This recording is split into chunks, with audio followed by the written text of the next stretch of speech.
Dukung timnas dengan cara yang berbeda. Outfit paling kece untuk nobar, main PS, nongkrong, hingga nyari gebetan nih. Kaos spesial dari Starting Eleven, merchandise edisi Timnas Day. Ada harga spesial selama masa pre-order. Klik link di deskripsi untuk pre-order ya.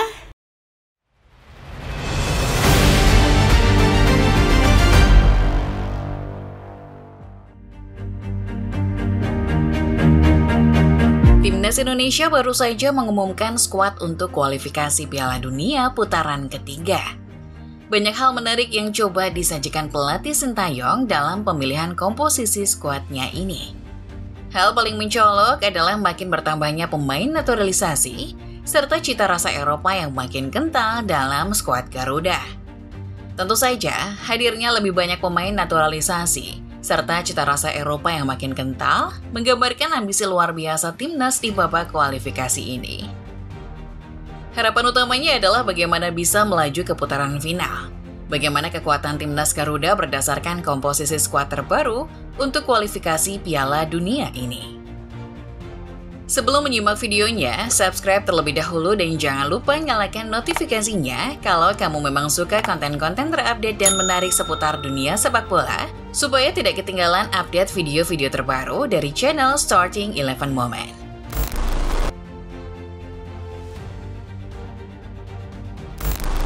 Sebagai ajang paling bergengsi dunia sepak bola, Piala Dunia adalah mimpi terbesar setiap bangsa. Berpartisipasi dalam ajang 4 tahunan ini selalu menjadi misi setiap negara. Indonesia juga demikian. Sepanjang sejarah perkembangan sepak bola tanah air, tujuan utama Indonesia adalah untuk bermain di Piala Dunia. Namun selama kurun waktu beberapa dekade ke belakang, Piala Dunia adalah ajang yang hampir terasa mustahil buat pasukan Garuda. Jangankan bersaing dengan negara-negara dari penjuru dunia. Di level Asia, bahkan ASEAN saja, skuad Merah Putih kerap jadi bulan-bulanan. Tapi apakah main di Piala Dunia hanya akan jadi angan semata selamanya? Kedatangan Sintayong sebagai nahkoda anyar setidaknya membuka lembaran sekaligus harapan buat Indonesia. Seiring dengan kedatangan pelatih asal Korea Selatan, PSSI selaku Federasi Sepak Bola Indonesia membuka sebuah proyek ambisius. Proyek yang penuh pro dan kontra. Sebuah proyek yang pantas dinamai proyek naturalisasi. Terlepas dari banyaknya tantangan perihal proyek ini, ternyata proyek yang makin gencar digalakan Erick Thohir ini telah membuahkan hasil. Kedatangan pemain-pemain seperti Tom Hei, Jay Itzes, Justin Hubner, dan masih banyak lagi sukses mendongkrak performa timnas. Indonesia kini bukan sekedar penggembira, tetapi menjadi sebuah kekuatan penantang gelar di setiap kompetisi yang diikuti. Dari awal, kedatangan nama-nama keturunan asing dari klub-klub Eropa memang ditujukan untuk memajukan persepak bolaan bangsa. Pengalaman dari para pemain ini adalah sesuatu yang selama ini dicari timnas. Pada akhirnya kombinasi para pemain keturunan asing dan darah asli Indonesia menjadi kombinasi mematikan yang mampu membangkitkan Indonesia menjadi kekuatan menakutkan.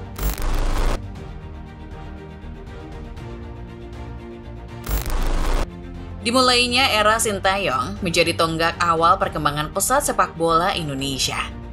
Didukung oleh Ketum PSSI Erick Thohir, STY menjadi pelatih yang aktif berburu pemain-pemain naturalisasi.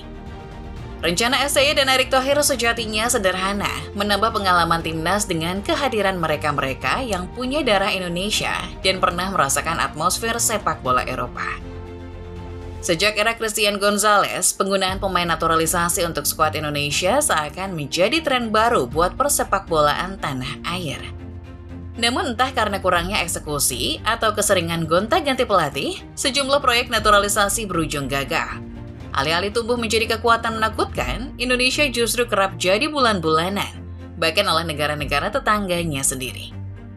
Erick Thohir dan kawan-kawan menggagas rencana naturalisasi yang bakal makin digencarkan.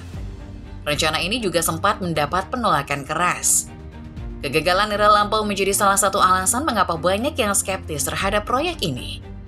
Nyatanya, Erick dan STY mampu membawa timnas ke level yang lebih baik dengan proyek naturalisasi mereka.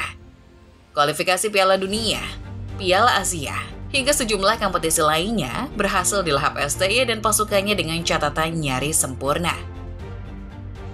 Indonesia bahkan bisa dibilang bukan semata kekuatan mengerikan di Asia Tenggara. Skuad Garuda bahkan kini ditakuti oleh mereka-mereka yang punya pamor mentereng di benua kuning. Khusus untuk kualifikasi Piala Dunia 2026 putaran ketiga, Indonesia tergabung dalam grup neraka.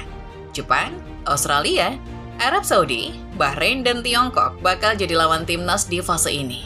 Namun kendati Indonesia termasuk negara kemarin sore yang sampai ke sini, pasukan STY justru mendapat banyak respect dan pujian dari para calon lawan.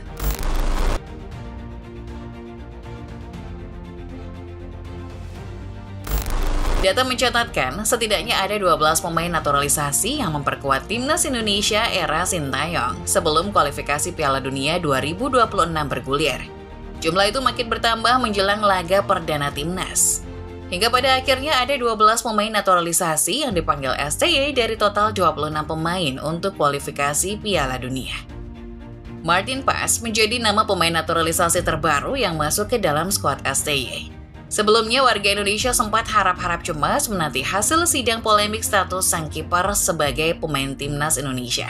Setelah mengamankan statusnya lewat hasil sidang, Paes langsung mendapat panggilan STY untuk menjadi palang pintu pertahanan terakhir pasukan Garuda. Kecerdikan STY meramu komposisi skuad juga terlihat dari bagaimana ia mengombinasikan pemain liga lokal dengan liga luar. Tercatat ada 14 pemain abroad yang mendapat panggilan memperkuat timnas untuk kualifikasi Piala Dunia. Sejak timnas berada di bawah asuhan STY, permainan skuad Garuda telah mengalami perkembangan pesat. Indonesia yang sekarang jauh dari kata monoton dan cenderung lebih enak ditonton. Tentu saja, selain karena kecerdikan taktik STY, perubahan drastis ini juga terjadi akibat andil para pemain abroad yang sudah kenyang pengalaman main di liga luar. Jangan lupakan momen ketika Indonesia berhasil menaklukkan Korea Selatan sebagai salah satu negara adidaya sepak bola Asia. Ingat pula, ketika Indonesia berhasil merepotkan Jepang yang merupakan negara Asia dengan peringkat FIFA tertinggi. Sekarang, kombinasi ini akan kembali dicoba untuk merepotkan kekuatan negara-negara adidaya sepak bola di putaran ketiga kualifikasi Piala Dunia.